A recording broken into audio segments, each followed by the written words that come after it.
जय हिंद मेरे प्यारे बच्चों, मैं अंकित कुमार झा स्वागत करता हूं आपका पीजी एकेडमी में। और सभी बच्चों के लिए जो कि बोर्ड क्लास में हैं, खासकर क्लास 10th और 12th, उनके लिए एक चेतावनी समझ लीजिए या फिर मैसेज समझ लीजिए प्यारा सा। तो मैसेज ये है कि बेटा आप लोग जो पढ़ाई कर रहे हो तो ये मत सोचिएगा कि कई बच्चे ऐसे कन्फ्यूजन में हैं, पता नहीं इस बार एग्ज़ाम होंगे या नहीं होंगे। तो ऐसा मत सोचिए कि दुश्मन आएगा या नहीं आएगा, चलो दुश्मन आएगा तभी हम तैयारी करेंगे, तभी हम हथियार लेकर बैठेंगे। ऐसा क्यों सोच रहे हो? उससे पहले भी तो हम तैयारी कर सकते हैं ना। अगर अच्छा समय रहा, कोरोना की स्थिति अगर बिगड़ी नहीं, तो आपके एग्ज़ाम होंगे 100% और ज़्यादातर चांसेस हैं इस बार एग्ज़ाम होने के ऑफलाइन के। तो आप इस लापरवाही में बिल्कुल मत रखिए कि जब दुश्मन आएगा तभी तीर चलाएंगे। निशाना बांध के रखिए, जैसे ही आएगा छोड़ देंगे, क्योंकि हमारा बिल्कुल निशाना तैयार है।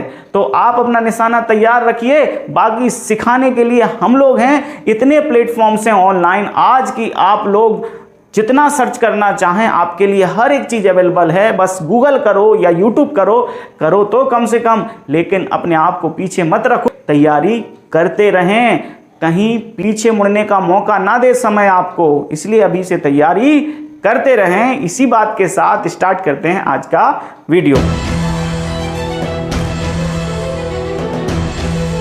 तो मैंने पिछले वीडियो में आपको बताया था विद्युत क्या है, आवेश क्या होता है, आवेश कैसे उत्पन्न होता है, आवेश कितने प्रकार का होता है, आवेश का संरक्षण का सिद्धांत और आवेश का क्वांटीकरण, यानी what is electricity, what is charge, how many types of charges and conservation of charges and quantization of charge. Quantization of charge का मतलब क्या होता था? एक जो पूरे मैटर पर जो चार्ज होता है वो 1 इलेक्ट्रॉन के चार्ज के होल मल्टीपल में होता है, यानी कि Q = Ne। इस तरीके से हमने इतना आपको लास्ट वीडियो में बताया था। आज हम देखते हैं कि क्वांटाइजेशन के हिसाब से जो चार्ज पूरे मैटर पर होता है, तो हम एक ऐसा क्वेश्चन करके देख लेते हैं न्यूमेरिकल।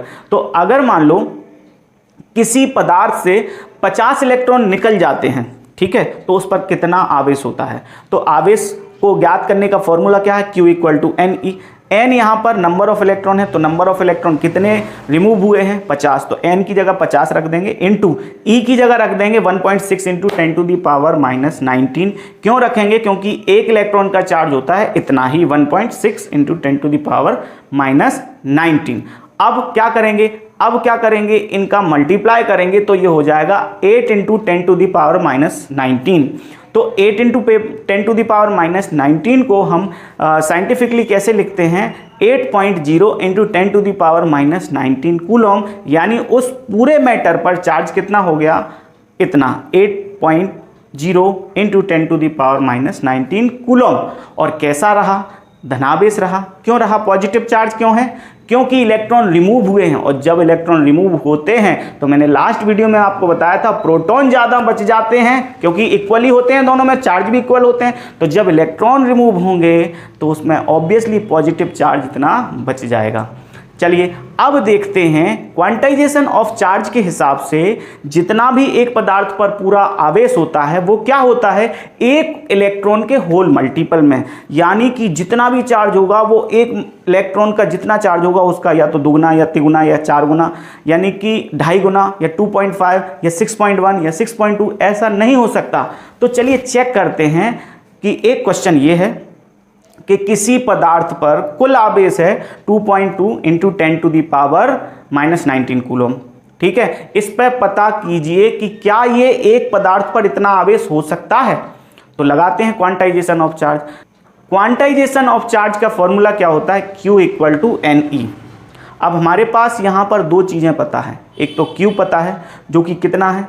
2.2 × 10⁻19, यानी कि जो Q है वो पूरे पदार्थ का आवेश, और E पता है जो कि कितना होता है? 1.6 × 10⁻19।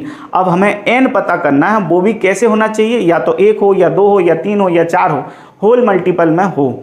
तो हमने जैसे ही N खाली करेंगे तो N = क्या हो जाएगा? 2.2 × 10⁻19, और नीचे क्या आ जाएगा? नीचे आ जाएगा 1.6 into 10 to the power minus 19। 10 to the power minus 19 से 10 to the power minus 19 cancel होगा और फिर हम 16 से डिवाइड करेंगे किसमें 22 में, क्योंकि पॉइंट से पॉइंट कट जाएगा तो ये आएगा 1.3 कुछ। ठीक है, ये एक्चुअली में कितना आएगा 1.375। तो क्या ये इंटीजर है, क्या ये पूर्ण है, क्या ये पूरा अंक है? तो नहीं है, तो हम कह देंगे कि 2.2 into 10 to the power minus 19 का चार्ज किसी भी मैटर पर नहीं हो सकता। यही तो क्वांटाइजेशन है, होल मल्टीपल में होना चाहिए, वो कि नहीं है, एन होल आया ही नहीं है। ठीक है, अब देखते हैं हम एक बहुत ही इंपॉर्टेंट और मजेदार क्वेश्चन, और वो क्वेश्चन क्या है? वो क्वेश्चन है कूलॉम का नियम क्या है। तो कूलॉम का नियम समझने से पहले हम समझते हैं बिंदु आवेश क्या है। तो बिंदु आवेश को कैसे समझेंगे?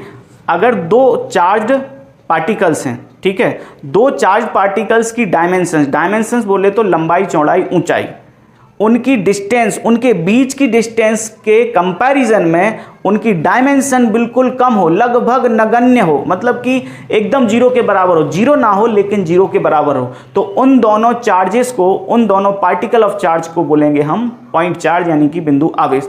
हिंदी में मैं आपको बताता हूं, बिंदु आवेश दो आवेशित पिंडों के बीच की दूरी की तुलना में, दो आवेशित पिंड हैं, अब इनके बीच की दूरी जो है, इस बीच की दूरी की तुलना में इनकी डायमेंशन बिल्कुल नगण्य हो, मतलब बहुत छोटे हों, बीच की दूरी r के कंपैरिजन में। चलो मान लेते हैं बीच की डिस्टेंस क्या हो गई, r हो गई, और इनकी डायमेंशन यानी लंबाई, चौड़ाई, ऊंचाई क्या हो गई, बिल्कुल नगण्य, खत्म के बराबर।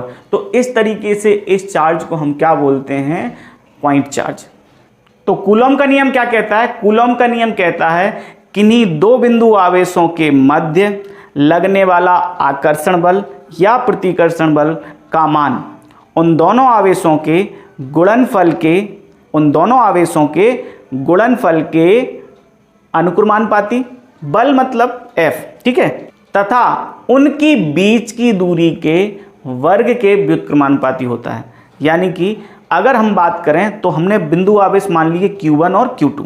बिंदु आवेश क्या मान लिए, Q1 और Q2 दो बिंदु आवेश हैं, इनके बीच की डिस्टेंस कितनी है, R।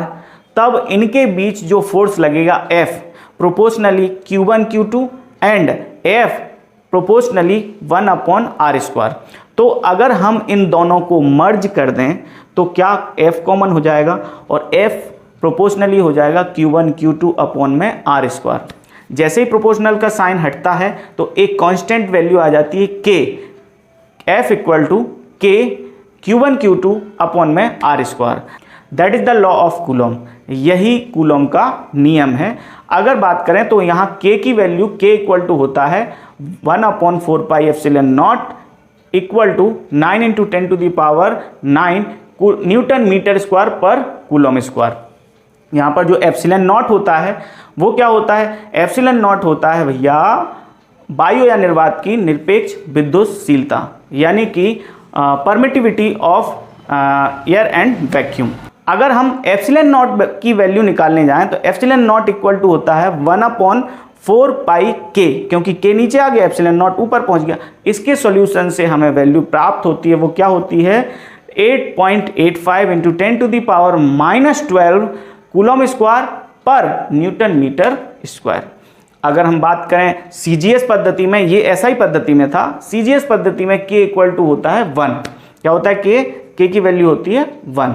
ठीक, तो यही आपका कूलॉम का नियम था, और ये कुछ SI और CGS पद्धति में इसकी विशेष स्थितियां हैं। I hope you have understood very well. अगर आपको समझ में आया हो तो लाइक जरूर करिएगा।